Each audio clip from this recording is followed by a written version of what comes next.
Salut à tous, j'espère que vous allez bien. On se retrouve aujourd'hui pour une nouvelle vidéo.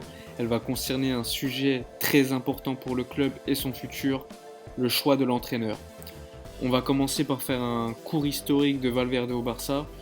Donc il arrive pour remplacer Luis Enrique à l'été 2017. C'est l'été d'ailleurs où on perd Neymar. Il commence mal puisque je me rappelle qu'on perd en Supercoupe d'Espagne face au Real Madrid de manière assez humiliante quand même. Finalement, on réussit à gagner deux titres en fin de saison, la Liga et la Copa del Rey, et ce malgré un jeu quand même assez médiocre. Et on peut le dire, ce qu'on retient, ça sera plutôt la remontada de la Roma en quart de finale de Ligue des Champions, alors qu'on avait gagné 4-1 à l'aller au Camp Nou.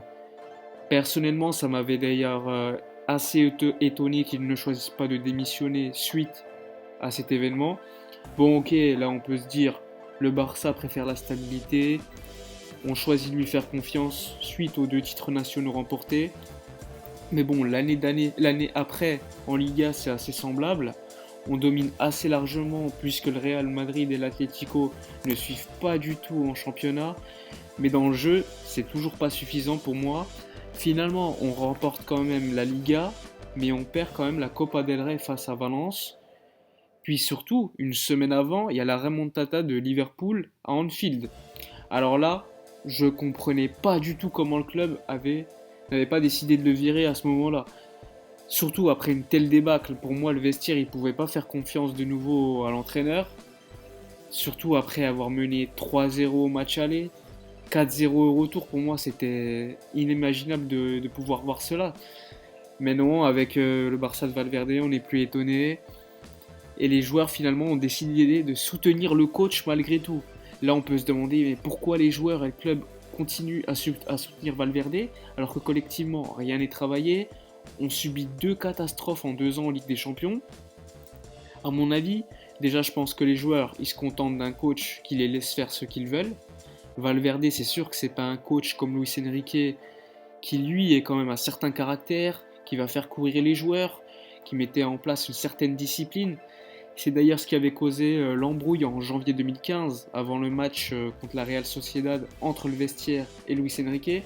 Bon, finalement, ça s'était super bien terminé, mais à ce moment-là, je me rappelle que la presse parlait d'une potentielle démission et un potentiel départ de Luis Enrique.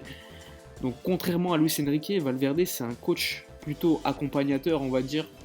Je sais pas si vous l'avez vu dans le documentaire Match Day du Barça qui est sorti il y a quelques semaines. Mais franchement, moi, ça me conforte dans mes idées. Pour moi, Valverde, il est trop petit pour un tel club.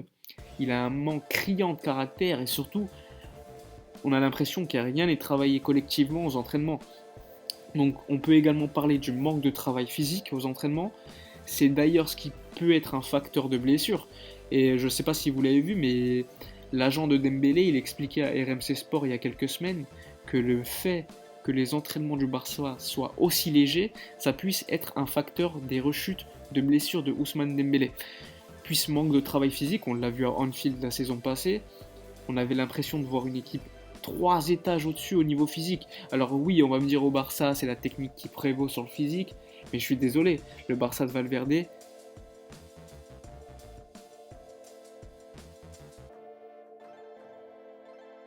n'est pas réputé pour sa domination technique. Alors si tu n'es pas dominant techniquement et qu'en plus physiquement ça ne suit pas, bah tu le payes cash lors des grands matchs. Et on voit aussi ça lors des matchs de Ligue des Champions cette saison. Lorsqu'on voit les statistiques de kilomètres parcourus par match des équipes, le Barça est toujours une dizaine de kilomètres parcourus en moins que l'adversaire. Et ça pour moi c'est significatif. Alors voilà, cette saison le Barça est leader de Liga, mais cette fois-ci, il y a une véritable lutte pour le titre avec le Real Madrid. En Ligue des Champions, ça a été assez compliqué. Heureusement qu'on a eu quand même un facteur chance de notre côté. Je pense au match à Dortmund ou encore à l'Inter au Camp Nou lors de la première mi-temps et surtout au Slavia Prague où franchement c'est un miracle qu'on puisse remporter le match ou je sais plus de oui on avait remporté le match. Et ce qu'on sait aujourd'hui c'est que Valverde il a un contrat qui se termine l'été prochain mais il y a une option d'1 an que lui et le club peuvent décider d'activer.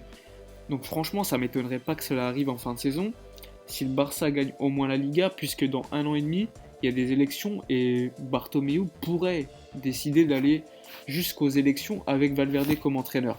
Après, il y a d'autres facteurs qui me laissent penser quand même qu'on va changer d'entraîneur en fin de saison. Donc tout d'abord, il y a des coachs qui vont être libres suite à l'Euro 2020. Là, je pense surtout à Koeman, puisque Koeman aurait déjà discuté l'été dernier avec le Barça pour arriver donc en été 2020. Après, il y a Bartomeu qui dit également que 3 ans, c'est suffisant pour être coach au Barça. Et donc là, on est à la 3e année de Valverde comme entraîneur. Et Bartomeu, il dit également qu'il y aura une décision qui sera prise en mars et avril concernant le futur de l'entraîneur.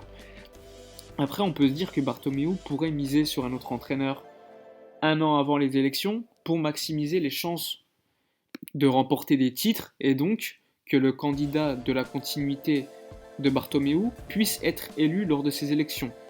D'ailleurs, c'est ce qui avait permis à Bartomeu de gagner en 2015, puisqu'on avait gagné le triplé et le triplé avait quand même favorisé l'élection de Bartomeu.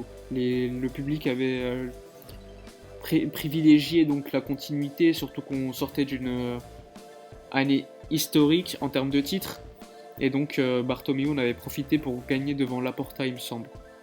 Ensuite, outre Koeman, il y aurait d'autres candidats comme Thierry Henry, Roberto Martinez qui est lui le sélectionneur de la Belgique, et pourquoi pas Garcia Pimienta qui lui est l'entraîneur de la B. Et lui d'ailleurs il s'est dit prêt pour devenir entraîneur de l'équipe A. Il y a également Xavi Hernandez, mais même moi à mon avis je pense qu'il ne sera pas coach du Barça sous cette direction. Ça vaut aussi pour Guardiola, qui ne reviendra pas sous cette direction et qui devrait, s'il revient au club, ne pas devenir coach de l'équipe A. Il préférerait entraîner à la Masia et s'occuper de jeunes. Il y a également d'autres coachs comme Ten Hag, coach de l'Ajax. Je pense pas d'ailleurs que lui sera choisi par la direction, et pour diverses raisons. La barrière de la langue et le fait surtout que la direction préfère un ancien joueur du club. C'est aussi pour cela que je pense que Koeman sera le futur entraîneur du Barça en 2020, mais on verra bien d'ici là ce qui va se passer. Voilà, c'est la fin de la vidéo. Dites-moi en commentaire quel coach voudriez-vous au Barça et si vous pensez que Valverde va continuer l'été prochain. Bref, laissez un pouce bleu et abonnez-vous à la chaîne et on se retrouve pour une prochaine vidéo.